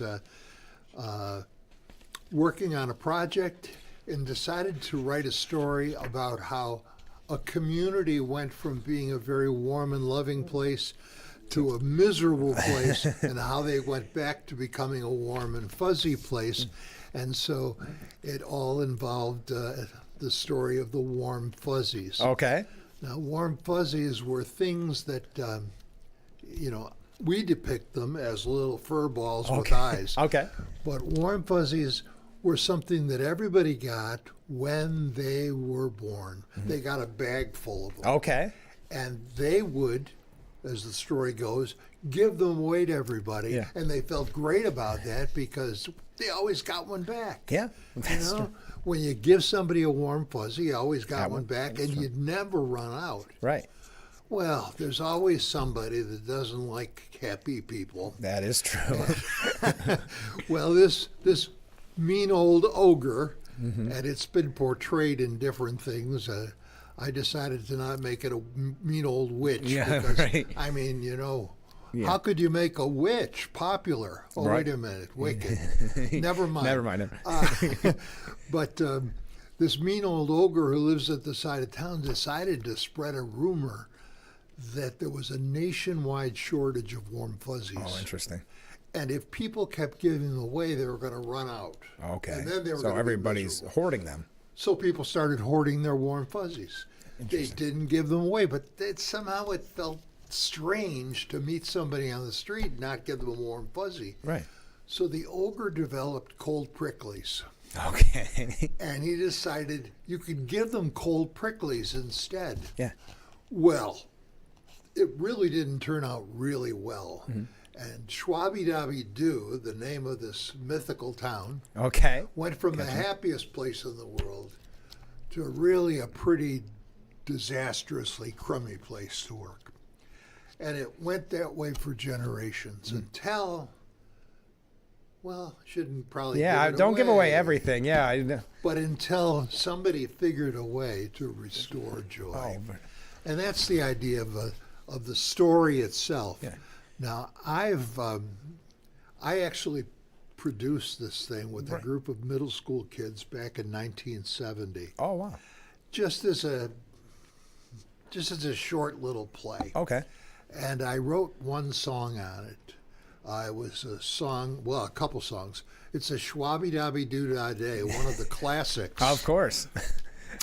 And a song that the ogre sang, which was, "Don't trust your neighbor, don't be a friend. If you give away your fuzzies, you'll be sorry in the end. Don't trust your neighbor, hold tight to your pack. If you give away your fuzzies, you'll never get them back." Very nice. Well, anyway, that was so About a year and a half ago, I'm a member of the board of Center Stage Community Theater. Yeah. And I talked my friends there into saying, hey, how about if I wrote a musical? Yeah, and we produce it. Maybe we could produce it. Yeah. Well, the problem is it costs money because, among other things, although I have 6 recordings of my original songs, Right. I don't know how to read music. Okay. Well, And I don't know how to notate music. That makes writing a musical kind of difficult. That's right. But if one got a grant from the good folks at Arts of the Southern Finger Lakes, a community arts grant, for $4,250. It could be done then. It could be, because you've got people that could notate your music for you, make scores, print up wonderful booklets for you, so Yes. you've got scripts. And so I wrote a grant. Perfect. And Chris Walters and the folks at the Arts of the Southern Finger Lakes awarded Center Stage Community Theater a community arts grant in that amount, $4,250. And it was going to help support this. So Center Stage was happy about very it. excited. They said, hey, you know, Yeah. this is a great idea after all. So I started writing, and I wrote 7 new songs for it. Wow. And how long does it take to write 7 new songs, but also make a 45-minute musical? How long is the prep time on something like that? Rewriting the story didn't seem to be a problem. Oh, okay. I noticed one thing about the story that I wanted to do, though. Yeah. The story was, and I'm a Catholic deacon, Right. but the story was blatantly Christian. Okay. And what I wanted to do is make sure, because diversity is an important thing for me, that among the kids that found a solution were Muslim kids, Jewish gotcha. kids, and Christian kids. Okay. So I wrote into the story Changed it, how adapted. they each looked not just at the Holy Bible, which the Christian kids found and didn't know what it was, Sure. but also the Quran, and also the book of Isaiah and the in the Hebrew scriptures. Sure. So I added to the script not just Patrick and Christopher, or Patricia and Christopher. I added Faisal and Fatima, and Rachel and Reuben and Sarah, and as the town kids. Yeah. And so we solved So the it grew. problem by looking at their scriptures. And the reason we bring this up now is because auditions are starting. How many people are in the cast, would you say? Well, again, we talked earlier that this could be a troupe. Yeah, right. And that's kind of what I'm looking at. It's been difficult for me to recruit a cast, to be honest with you, sure. because of there's so much theater going on, Oh, yeah. especially in the middle and high schools. And so last year it was supposed to take place during the summer months. And my friend Wendy Griffin, who was also at the time going to direct this, decided to put on Peter Pan and had 90 kids in it. So there goes your cast. So there went the cast, okay? So this is sort of a window that we're Yeah. hoping for. The School of Rock is just will be I heard. over with at Yeah. the high school. It'll be between another play. Center Stage is doing a play called Disaster, which is a musical. Okay. So it's going to fit sort of in this niche. We're going to do the play. We're going to produce it in about 12 to 14 rehearsals. Oh, wow. Which is That's pretty not that, tight. Yeah, that's not that much. No, but the songs are catchy. You know, I don't write stuff that's not singable. Yeah.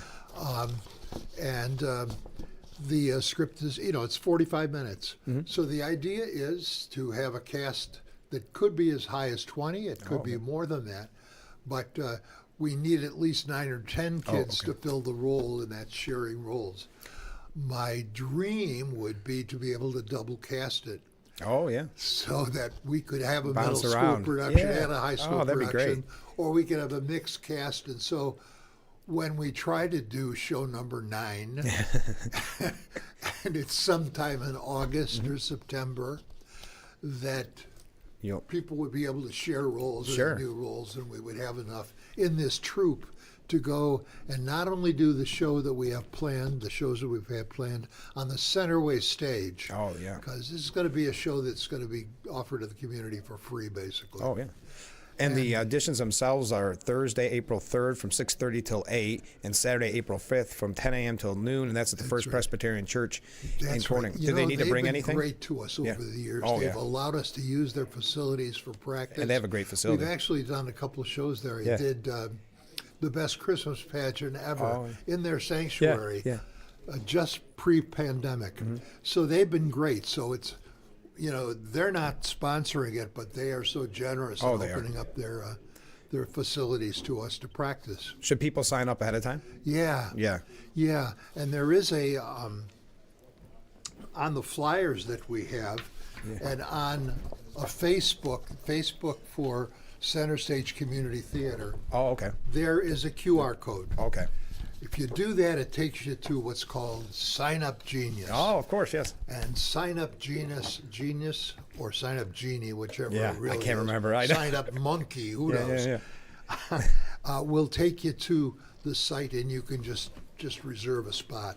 Now, if people do not want to try out for a solo role, they just want to come and be part of it, be part of the chorus.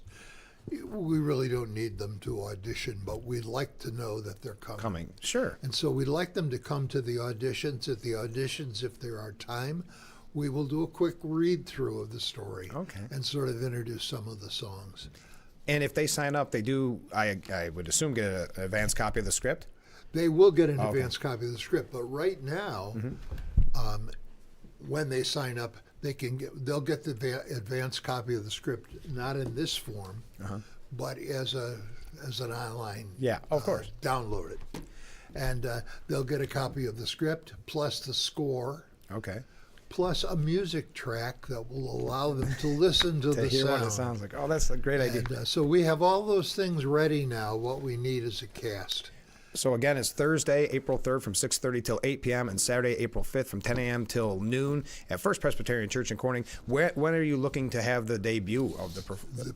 It will debut on the Centerway stage. We've reserved, I believe it's May 9th and 10th. Okay. And then the 11th, I believe, is a Sunday, and we expect to be able to do it either in a church or church hall in Corning, or maybe a show in Bath. Oh, that'd be wonderful. And then the other show I have locked in is where I live, at Connect 55 Plus and Painted Post. Of course, yes. At the senior thing. Yeah. Old people will like this, I know, because I'm old. And you like it. And I like We're it. talking the Warm Fuzzies musical again. The audition's coming up soon, so check that out on Facebook. Before we go, because I'm running just a little bit late, but I know we were scheduled to have an interview and some things moved, and I made that announcement. Could you tell us, because you're a big member of the Rotary, could you tell us about the International Dinner and the updates? The International Dinner is going to be an international celebration. Great. We had hoped it was going to be on April 5th, but there's so many people that want to audition for this that we had to move. You had to separate them. Totally makes sense. And we did. We moved the event to July 7th, and we're working on the details of it, but it'll be at the Radisson on July 7th. And we think it's going to be fun, and we've even cut the price of it. Oh, interesting. Can people go online already and buy tickets? Yeah, you can. Okay. Now, the link to that for tickets and also sponsorship is CorningNYRotary.com. Yep. Perfect. And on there you'll see a thing that'll say annual dinner. Okay. Or international dinner. You click that link, and there's places where you can purchase tickets and register. And be a part of it. Well, that's great. And we'll talk to you before July 7th so we can make sure to promote it. What do you like to do? Book a bunch of stuff right at the same time? Is that what it is? You get bored? You get bored? Yeah. I managed to stay busy. Yeah, this I would is think. one of a number of things. Yes. This morning, I redid my website just for something to do. Yes, I've got my own website. Well, we've been talking about a lot of things, but the Warm Fuzzies, again, try out Thursday, April 3rd, 6:30 till 8, and Saturday, April 5th from 10 a.m. till noon at the First Presbyterian Church. Oh, I almost made it through the whole thing without getting tongue-tied. So go online, find out more information. Deacon Ray, thanks so much for being on the show. We'll talk to you soon. Be there or be square. That's right. Good luck, break a leg. What did that make me old? Yeah, exactly. Break a leg. Stay with us. We'll be right back with Frankly Speaking.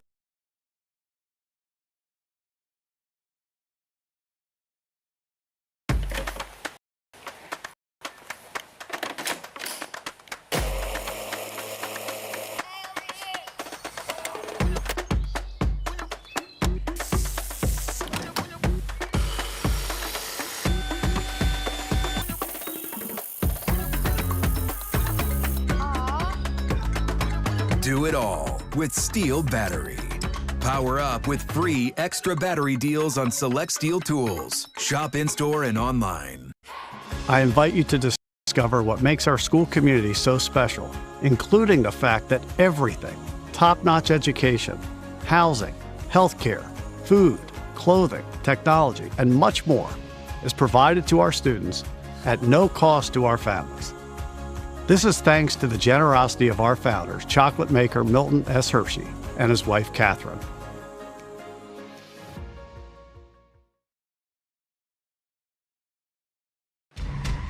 Anyone, anywhere can record crimes as they happen, and we're going to watch them right here.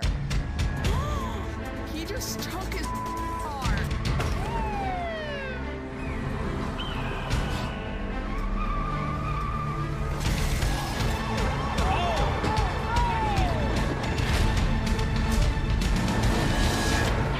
With cameras everywhere, you can run, but you can't hide. Watch iCrime.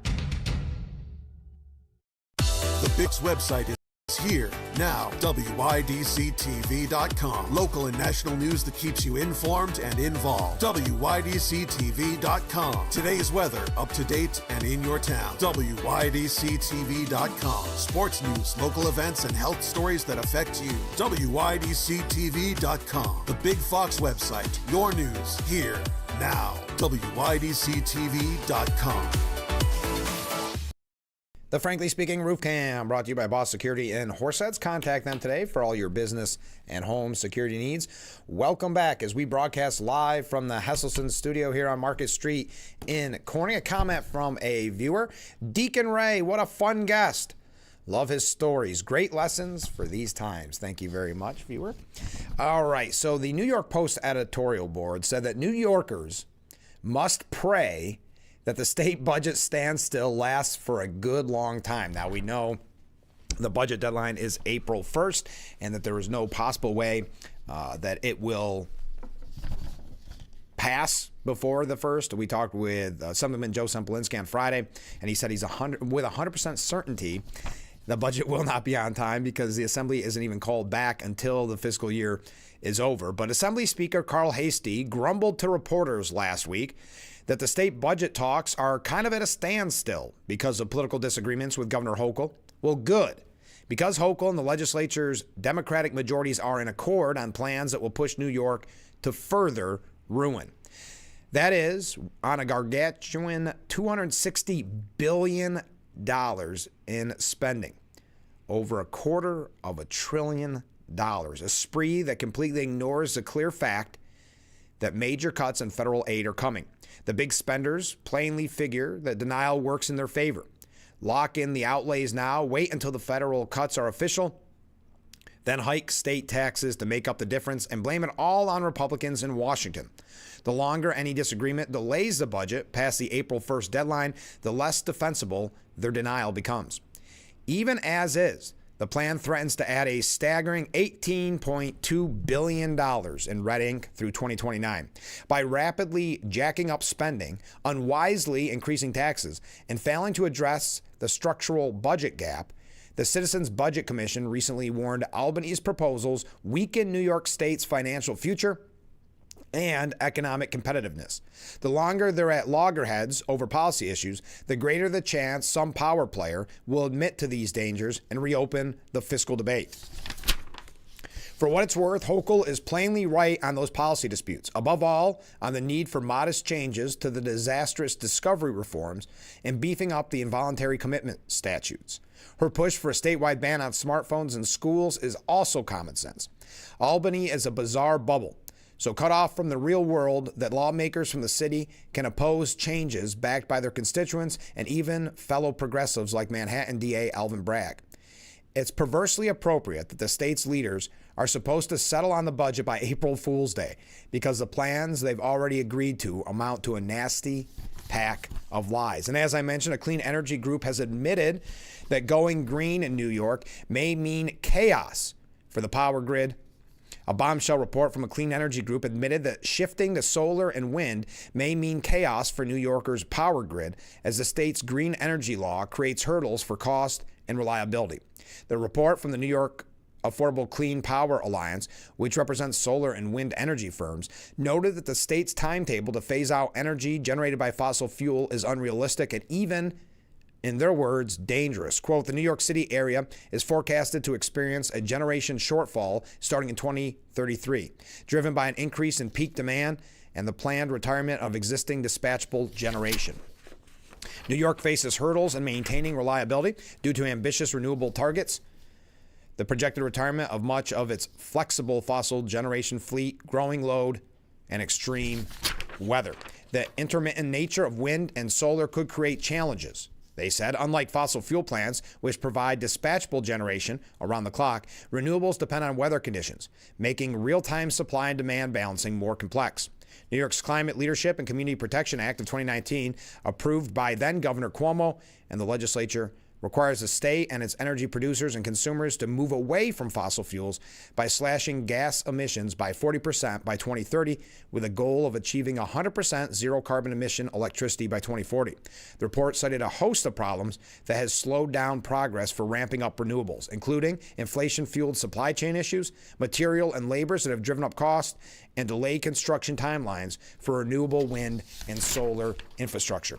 Moreover, higher interest rates have increased borrowing costs for developers, slowing investment in new projects. Quote, these cost pressures affect all types of developers and would also drive up utility costs if they were permitted to build large-scale renewables. Also, there's a piece, and I know I'm going through some things quickly here, but if New York doesn't amend its discovery laws, which is one of the kind of sticking points in the budget, the proverbial broken windows will remain broken, says Hannah Myers. New Yorkers are fed up with crime and disorder, she states, and it goes on to talk about how discovery laws need to be changed, even more so than what Governor Hochul is proposing. It says here, it's time to reject the bogus narrative and urge Albany to substantially amend all these sweeping criminal justice quote-unquote reforms, starting with the discovery law. New Yorkers deserve a system where all crimes have consequences. Also, this is at the federal level, but our Congressman, Nick Langworthy, I know I'm going very quickly here, but released a statement over the weekend. Nick Langworthy said that Buffalo News has crossed a dangerous line. This ties in with the recent spate of protests that we've seen. Last week, the Buffalo News encouraged left-wing radicals to intensify their protests. They did this despite the knowledge of two recent, deeply disturbing incidents involving my office. One where it was vandalized and another where a package containing suspicious white powder was received. Yet, the Buffalo News never once used its platform to condemn these acts. Instead, they've escalated the situation further by glorifying these same extremists, publishing photos of them holding a guillotine poster, and calling Elon Musk a Nazi. Let's be clear, 2 assassination attempts have already been made on President Trump's life. Rather than promoting calm and reason, the media is stoking the flames of violence by giving a platform to these dangerous extremists. Meanwhile, my staff faces harassment and threats on a near daily basis from a narrow band of angry individuals suffering from Trump derangement syndrome. The hostility has reached unimaginable levels. One of my staffers, a young mother, was even told to, quote, kill herself just for working for me. This level of toxicity and hatred is beyond unacceptable. The guillotine poster with the phrase checks and balances is not some symbolic protest. It is a clear call for violence and the execution of elected leaders. This dangerous rhetoric has no place in our political discourse. If something terrible happens, the Buffalo News will be complicit for giving a platform to this kind of extremism. The Buffalo News claims to promote civility in politics, but their actions tell a very different story. It's interesting how the left-wing media suddenly toned down their use of the term Nazi after a deranged individual tried to assassinate President Trump and tragically killed an innocent firefighter. Say what you want about Trump and Musk, but let's not forget, our movement led the largest peaceful protest in modern history on Election Day 2024.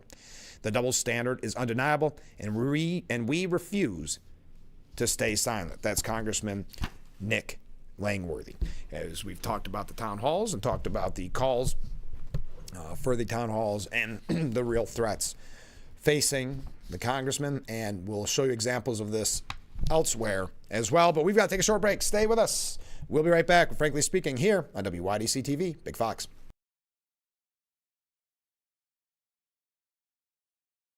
If you or a loved one regularly used hair relaxers or straighteners and were diagnosed with uterine, ovarian, or endometrial cancer, you may be entitled to significant financial compensation. I've used hair relaxers for years. I had no idea they could cause cancer. Chemical hair relaxers and straighteners have been linked to serious conditions, including several types of cancer. If you used hair relaxers and have been diagnosed with uterine, ovarian, or endometrial cancer, call us now. There's no fee unless we win your case. Call today. Don't have to go to the gym? The health club is not an option? Come to Hesselson today and see why swim spas and fitness systems can fit into anyone's yard and budget. 12-foot, 14-foot, 15-foot, 18-foot dual temperature hot tub and swim spas are all on display in Hesselson's indoor and outdoor showroom. Try before you buy. 0% interest-free financing options are available on every Hesselson swim spa. Swim and exercise year-round and start making every day better. After 70 years, it's still fun to poke in the corners at Hesselson's.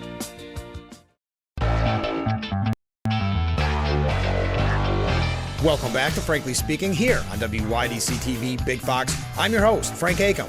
And how can we help like that in our small businesses, not to sound cliche, but are the backbone of our community? Let's talk about Thanks, as always, to you, the viewers, for sending in your texts and your voicemails. Now we go to a comment. This is from John in Elmira. Make sure to catch Frankly Speaking only on AM Big Fox News WYDC or visit our website at WYDC. The Frankly Speaking Roof Cam brought to you by Boss Security in Horseheads. Contact them today for all your business and home security needs. We are back. Broadcasting live from the Hesselson studio here on Marcus Street in Corning. As we have mentioned about Congressman Langworthy's piece about the divide in this country, headquarters of the New Mexico Republican Party was targeted over the weekend and was being called a deliberate act of arson. The Republican Party of New Mexico revealed the damage to the state's GOP headquarters in Albuquerque, also including the words ICE equals the KKK spray painted on a wall of the building. The attack was described as being fueled by hatred and intolerance.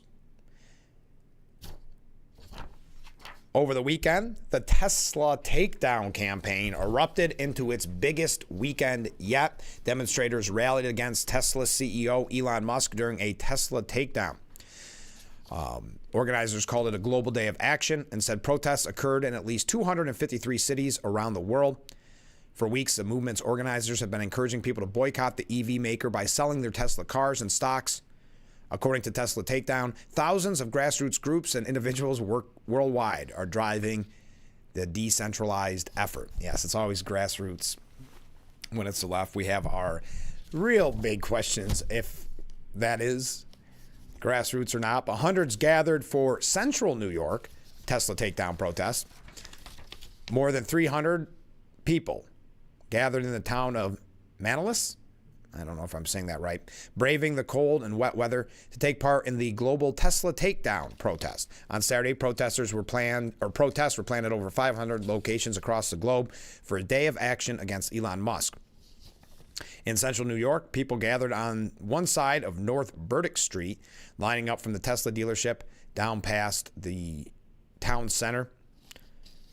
The Manlius Police Department was prepared for the protest, setting up cones and monitoring to ensure safety. Now, Miranda Devine put together a piece. I know I'm running late, but it's Meet Doge's Patriotic Musketeers, led by Elon, and the belief that America needs their expertise now. And if you have not watched that interview, I highly recommend it. They went through, and there were 7 members of Doge. Really informative, really a fascinating interview, for sure. In an era when public service is too often associated with self-interest and partisan political games, it is heartening to see people working hard for the American people in consequential ways for what appears to be genuinely altruistic reasons, Miranda Devine writes. We'll talk a little bit more about that when we come back. Wrap things up. Boy, this show went fast, didn't it? Stay with us. We'll be right back after this. One of the things I like most about being a mortgage loan officer is helping people make dreams come true. The most satisfying part is seeing people succeed in accomplishing the purchase of a home. Whether it's refinancing for a lower monthly payment, a lower interest rate, or to tap into your home's equity. Whether you're buying your first home or looking to refinance, First Heritage will be here to help. My name is Cindy. My name is Tracy. My name is Peter. My name is Deb. We are here to guide you. Anyone, anywhere can record crimes as they happen, and we're going to watch them right here. He just took his arm.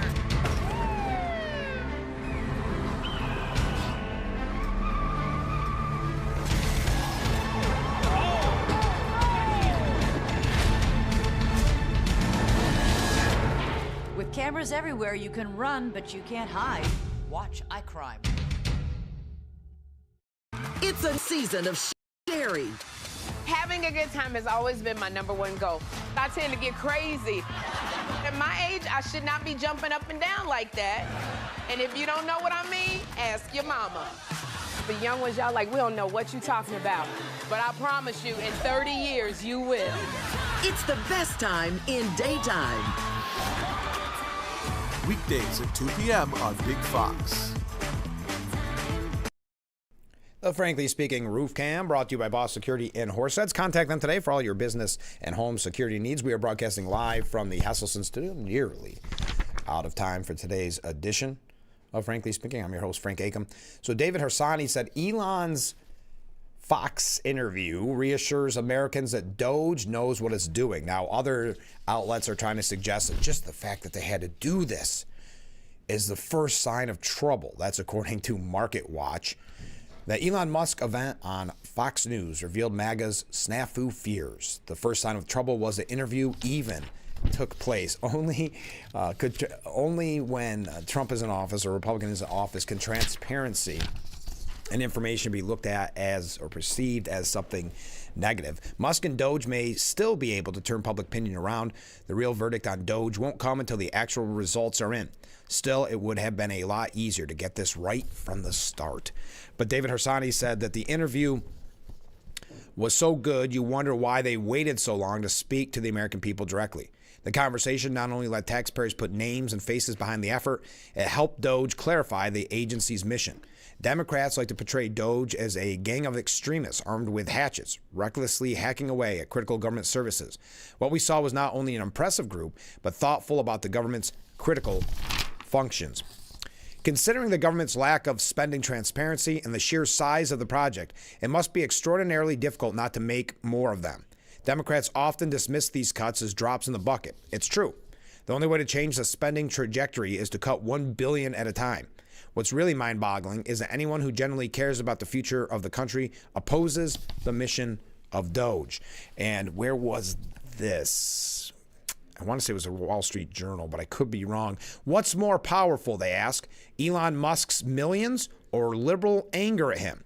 Voters will soon provide an answer in Wisconsin, where the billionaire has made himself the main character in a consequential court race that is set to shatter spending records. He actually gave away another one of those $1 million checks, handing out a $1 million check to voters after the Wisconsin Supreme Court declined to intervene.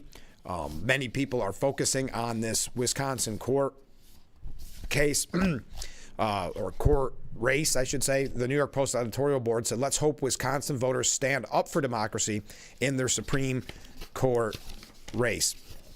So we may cover that a little bit more throughout the week. Democrats continue investing in Elon Musk companies despite painting him as a villain. Fox News calls it Tesla hypocrisy. As Musk and his brands continue to take hits, White House Press Secretary Carolyn Leavitt came to his defense, saying last week that Democrats used to be the greatest cheerleaders for electric vehicles and the Tesla company until Elon Musk decided to support and vote for Donald Trump. It is getting dangerous, and the White House wholeheartedly condemns it, and we applaud Attorney General Pam Bondi for investigating these acts as domestic terrorism, because that is what they are. It's very clear that the Democrat Party no longer stands for anything. They only stand against Donald Trump, even if it means contradicting themselves. Now, Democrats are going on the offense amid the Signal chat fallout. Atlantic editor Jeffrey Goldberg said that Mike Waltz lied about talking to him before Signal scandal. Numbers don't just get sucked into other phones. Said a comment from a viewer. I hope Wisconsin votes in numbers, red, Absolutely. Now, Mark Wayne Mullen said there was no classified information in the Signal chat. Senator James Lankford said it is entirely appropriate to investigate Trump administration over the Signal chat. So you're starting to see some Republicans kind of, for lack of a better word, become wishy-washy, looking for that opportunity to show more of their rhino colors. But we are out of time for today's edition of Frankly Speaking. Thank you to everybody who joined us. Thank you for all the waves. Thank you for all the comments. And thank you to Deacon Ray for being on the program this morning. I appreciate that. We're going to have a busy morning tomorrow and every weekday morning. That's why I ask you to join us every weekday morning starting at 6 a.m. for Frankly Speaking, only on WYDC TV, Big Fox. We will see you tomorrow morning, bright and early. I look forward to it already. Have a great day, everyone.